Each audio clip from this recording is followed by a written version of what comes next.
Yo, what's good, family? Today is November 26th. We're about to run through price action. It's currently 10:30 for me, so like 12:30 New York time. We're gonna run through the one trade that I took today that is so unfortunate. It literally got stopped to a tick and then it ran like 150 points. So let's just go check it out, look at the lessons. I thought it was a really clean setup, honestly, and I think there's a lot I can teach you guys today, so top. So we're taking a little bit of a sneak peek right now. I think this boy is actually a baddie, but this is so unfortunate right here. So let's hop in, right? So we opened the day. Geez, we were running, bro. But yeah, so we opened the day on NQ and ES looking like this, right? So NQ was sitting below these highs that we didn't take in the overnight session, but ES already had taken those highs, right? So understand and be malleable with your bias, right? Because we have an SMT right now, period. Like when we open the market, we have this SMT, but that doesn't mean that I'm immediately bearish going into the day, right? Like just because we have this SMT, I'm not gonna go take a short on open and expect to see a big move back in the range, right? Because this SMT can be the thing that pushes us back in the range, or this can just be Six Sister, which it was today, right? So how do I tell that? Just kind of by looking at it, right? If I see that SMT get placed in right here, because this is where it got placed in, and immediately we have a nice move back lower into the range, I might consider shorts, right? But when I see the SMT, we just have a small move back, we retrace into this hourly and this 4 hour right here, and then we continue higher, I'm kind of like, I don't know, right? So let's zoom in a little bit, right? This is kind of what we're looking at on open. We have this kind of defined range right here. Really just our sessions have just been consolidating, right? And once we see consolidation, we need to see accumulation, manipulation, distribution, right? So this is our accumulation phase. I want to see manipulation and distribution, right? So if I see manipulation at the highs, I'm most likely not going to be too inclined to take a short all the way lower, right? Maybe to target some form of internal liquidity, right? But then understand that you're taking a 1 minute short all the way up here with this crazy like daily bullish order flow. So I'm not going to trade the 1 minute against the daily, no matter how good my narrative is, bro. So going to the 1 minute, what ends up happening today? Pretty much NQ, we end up just kind of chilling in this range right here. I'll take some of this stuff off, right? We had a previous new week open gap that was used a couple times over here. So I just pulled it over because I thought it looked pretty good. We had that SMT at the highs right here. I'll pull that over once again. So what we end up doing is we come up and we sweep both of our session levels, and now we have resting session levels right here, relative equal levels. We could have definitely saw price pull all the way lower, but why didn't I expect that, right? Because I understand that this bigger time frame bias is so strong. These two, not relative equal, but stacked highs sitting here. And now we have this third one right here. This is 1, 2, 3 highs ready to just get destroyed today. And with this big bullish price action, with the good conditions that we've been having recently, where there's clean manipulation and distribution to the other side, I'm expecting price to go higher today, not lower, right? And maybe you can call it intuition because some of the technicals tell you to go lower, but I'm really convicted that we do go higher because even on NQ, our weaker one, we still had a daily change in the state. Boom, right here. Nice big daily change in the state right here. We're still looking bullish, right? So pulling lower. Let's check this trade out, right? So midnight opens over here. This is a level that if we want to manipulate lower, tap, and then run off of, we can definitely do that, right? So I'm marking it on my chart because it's currently below price. So if we want to manipulate and tap it and go, we can go, right? And it's a spot that if I want to see manipulation lower, which I do, that's a good spot to see manipulation into to then go higher, right? So zoom in lower, I watch this, right? So we see kind of around 950, we see this move spark, and this has been happening a lot recently where 950, literally at 950, we spark a really nice move to either direction. Happened yesterday, happened today. And this whole move, as I saw a lot of people get involved in this, top step X shut down, and pretty much no one can get their positions filled, so that kind of sucked, right?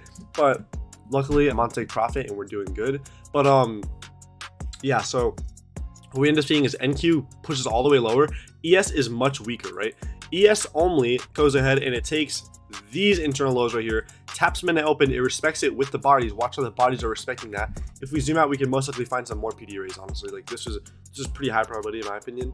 But yeah, it looks like we're coming to respect that midnight open level, and then we make some type of baby SMT at these lows right here. Biggest point I'm kind of checking is how we didn't pull back into these imbalances, where NQ very much was within these imbalances, right? So it shows manipulation, right? And the biggest thing I'm watching is that midnight open. So once I see a really nice change in the state with a good displacement and I don't see the market kind of lacking to go higher, that's when I like to get involved, right? So I get involved right here. I get tapped right at that change in the state right here. Now, with this type of price action right here, I'm wanting to place my stop at this low, right? Because that's a good spot. It has room. I think price should go. We're so volatile to the upside right now, we should just continue really nicely, right? Get a little smaller, little retrace, and then just continue straight back up to the highs, right? However, this low ends up becoming a bit of a trap, right? And I really don't think there's anything I could have done, honestly, because like in all of these models, you should be placing your stop at the very, very low here, but then that sacrifices my initial partial from a roughly 1.5 to a 1, right? So less than a 1. So it's really, really hankering on my profit to take a trade like that, right? So it's kind of one of those things that the more you trade, the more experience, you kind of get better intuitively at where to place your stop losses if you're not just always going to choose that model low. But I think, bro, this was mad unfortunate. This becomes equal lows right here. And then NQ actually places in a lower low down here, but ES just takes this level and these become equal, right? So this technically is an SMT, I'll mark that in. And then price ends up running, right? Literally taps my take profit and then runs. But yeah, so the reason how I would manage this trade is I think this is really nice, right? ES is the stronger one. So past this internal high, ES doesn't really have any targets, right? So what am I targeting? There's really no targets on ES besides standard deviation levels.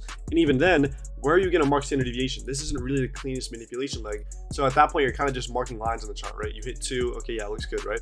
But let's check this out. On NQ, this is the one that is lower and this is the one that's lacking, right? So this is the one that actually has upside targets, right? Because once we run past that internal high, I'm expecting price to go take this high and the high above it, right? So 2 levels of buy side liquidity, right? Looking good. So these are the levels I'd want to leave runners for. So the way that I do my runners is I wait until NQ and ES, they're correlated assets, right? I know NQ is going to take these levels. I know ES most likely is not.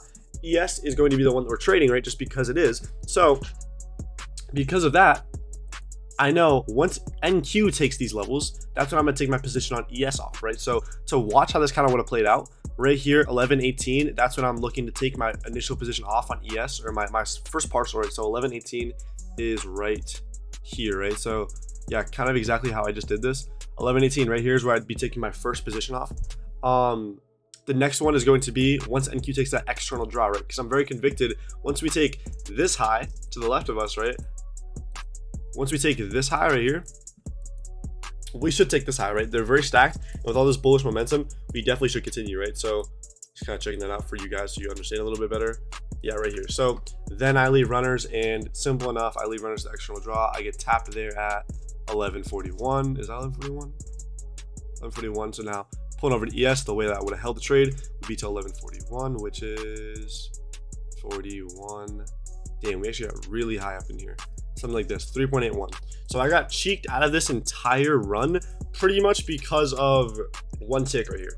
And actually what's pretty cool is that 2 to 2.5 actually lines up really well with where that NQ's external draw was. So I mean, market algorithm works, bro. Don't know what to tell you guys, but overall, bro, I think this was a completely fine trade. Definitely going through journaling a lot of this stuff, looking at really all my decisions today. But I think I understood the market super well today. This is a monster trade, but I just got cheeked out, bro. Absolutely cheeked out, bro. Market just clipped me. So, I mean, it's going to happen. It's part of the game. We're going to have bangers. We're going to have W's. The one thing I could have done to kind of mitigate this was once I got stopped out, re-enter in right here, right? After we get that initial confirmation, right? And then this would have ended up being an even better risk trade. And this would have just gone. But I just wasn't, I was like, all right, I took the loss. I like doing one trade a day and just hopping off. So I took my one trade and I'm like, all right, yeah, I'm good. So honestly, it is what it is, bro. I'm completely fine with taking the loss. But yeah, pretty much it, boys. Hope you guys learned something today. Understood how I can understand, like, watching this market right here. We are in a very bullish trend and we pull into a little accumulation area, right? Why is the market accumulating right here? Because it wants to get orders, right? And then trap them so we can have fuel to continue the move, right? Every time we accumulate, we manipulate right here and then we distribute. So we're doing the same thing. We're accumulating, we're manipulating here in an internal range to midnight open, and then we're distributing. Why are we leaving these lows? Why didn't we clean up our whole tracks and manipulate all the way lower? Because the market at some point wants to come lower and take these levels, right? Understand that and just kind of understand the market's movement, bro. Like, watch too how this generated liquidity was so clean so that we run that, and then this generated liquidity isn't as clean because we're not expecting to run this. I'm honestly expecting this to be the move that starts to bring us all the way back to all-time highs. So I mean, I'm completely fine with the way the day went, bro. Glad my analysis was good, and I hope you guys learned some lessons from the video. So after that, I'm gonna let you boys go. Peace out.